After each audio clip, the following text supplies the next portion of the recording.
We recently invited the new faces in the race for Rochester City School Board to the program. And we touched upon everything from poverty and equity to race and cultural competency. The candidates shared their ideas on how to help students excel academically and personally while in a district working to address its share of challenges. And tonight, we'll hear from the incumbents in the race, current school board president Van White and current vice president of the school board, Cynthia Elliott. Now, you may know that there are currently 3 seats up for grabs on the board with 6 candidates, all Democrats, seeking a position with the decision-making body of the Rochester school system. So to my guests, Van, Cynthia, thank you for being here. I appreciate it. So first, I want to know, you are what people would call seasoned school board members. So you have been on the board for more than a decade. You know the inner workings of the district. You have worked with superintendents that have come and gone. And I want to know, what is it that is making you say, I'm not done yet, I want more time, I have more work to do? And Cynthia, I will start with you.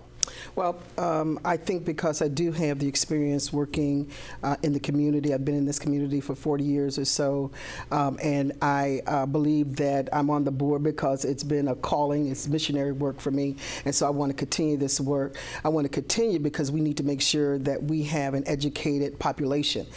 Invariably, we have kids who drop out of school, but then there are these negative social ills that tend to cause our children to be in poverty and those kinds of things. And so without an education, it's going to be difficult for them to be successful in this life, particularly in this technological age as well. The other thing is that I'm interested in, I think we have issues with our systems in the school district. While our children have come into our district with various issues to be addressed, I think that the system does not support our students. And by systems you mean? And by systems I mean, for example, and this has not happened lately, but it did when I first came on the board, if global studies was a required course, but it was offered in the summer. So that's one example of that. And then I just received an email this morning with regard to a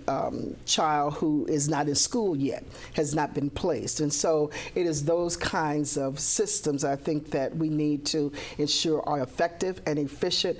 And I think if we can have those kinds of systems that are effective and efficient, that we're going to engender trust within our families and within our community. And we haven't done that as well as we should. And that's why I want to continue. Man. Well, you know, as the kids say, to keep it real, I have not finished the job. When I ran in 2007, actually I ran in 2006, and I got sworn in at number 50 school, which is a school I attended when I was a child. I swore to myself, to my family, and most importantly, this community, that I would make a difference in what was happening in this district. At the time when I took that oath, only 39% of our kids graduated on time. So the first thing I want to make clear to those that are running, those that are interested, neither Commissioner Elliott or I were handed this silver plate and told, hey, this is a great schools district. It's got a 95% graduation rate. When I took that oath, again, only 39% of our children graduated on time. We've made some progress. I would say considerable progress. We're at about 50% now. So that's pretty decent, but it's nothing to break out the wine and champagne bottles just yet. And I was raised by parents that told me, you know, you do a job and you do it well until the job gets done. Now, any number of one of us could have run for other elective office in the past. The school board was seen as sort of the stepping stone. But kudos to those of us who stay there until the job gets done. Now, we're not going to get to 75, 85%, probably in my professional lifetime. But I got something in my head telling me that the job is not done. So I got to stay until the job gets closer to where it needs to be. And I want to add one other thing. The reason why I want to stick around is I wear this button, and this button talks about the things that I believe in. And I believe in our parents. I believe in our teachers. I believe in our community. So I believe that continued progress is possible. Incumbents would generally run on their record. So by that, I want to ask each of you, what is one thing that you would say through the few terms that you have both served on the board, you can say with certainty, this is something that I implemented, and I know that it has made a difference among students, a difference within the district. What is that one thing, Cynthia? Well, one of the things that I have helped to do, and it was passed while I was on sick leave, was that that teachers who work in the district must have some urban experience.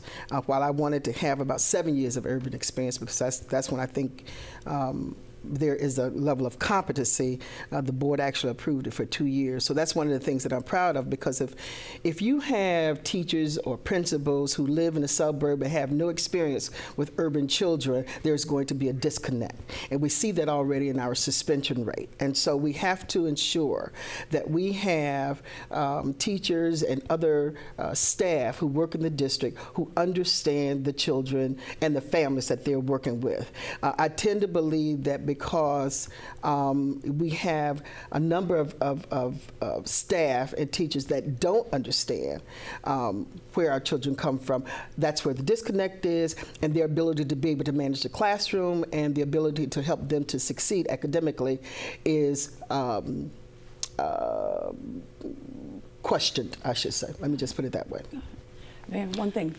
Well, it's kind of tough to say because you don't know where exactly that one thing will take us because it's still relatively early. But I'd say my focus, almost like with racehorse blinders, on the graduation rate. And how I have done that is I've used specific accountability tools to get the administration at 131 West Broad Street, no matter who the superintendent is. And by the way, that 10-year graduation rate, that 10% graduation rate improvement came with 3 or 4 different superintendents. So the thing that I think I am most proud of is that through that improvement, and it's not where we need to be, let me repeat that, through that improvement, one thing has remained steady. And some people would say that's not a good thing. Some people would say it's a very good thing. It's the Board of Education. That improvement that we have seen, that 10%, that literally represents thousands of students, mothers, fathers, standing up there, clapping really loud in June and August when their kids graduate. That 10%, what has remained consistent is the Board of Education's almost racehorse-like blinder, laser-like focus on improvement of the graduation rate and ELA and math scores. When you look at the state of the city school district and through your respective careers, you talk to students, you talk to families, district staff, what is, and about the current state of the district, what is your number one concern, your number one priority that if reelected, you would say, this will be my first order of business, this is where I want to really focus on early on? And Cynthia, I'll give that to you. The superintendent is talking about literacy. So I think literacy is the area that I'd like to focus on, because if we can get them to read early, then we have a chance of them succeeding in the rest of their academic career. And before we close, Van? I would say focus on those graduation rates because they're reflective of everything, including literacy. We know that a child's reading proficiency at 3rd grade predicts whether they will graduate on time. But if we focus on that graduation rate and everything that leads up to it, and the people that lead up to it, the parents, the teachers, the students, will be successful as a district. All right, well, we are out of time, but thank you to both of you for making the time to be here today. And this is just a reminder for you, primary day is September 12th, so be sure to get to the polls before noon and 9 p.m. That's next Tuesday. And WXXI Radio will provide primary election coverage on AM 1370 in addition to online streaming at WXXInews.org, and that will start at 9 p.m. when the polls close. And also a brief programming note for you. WXXI did cover the Democratic mayoral primary debate earlier this evening on WXXI Radio. A podcast from that debate is available and it's on our website. So just go to WXXInews.org. And that debate was sponsored by News 8 and the League of Women Voters.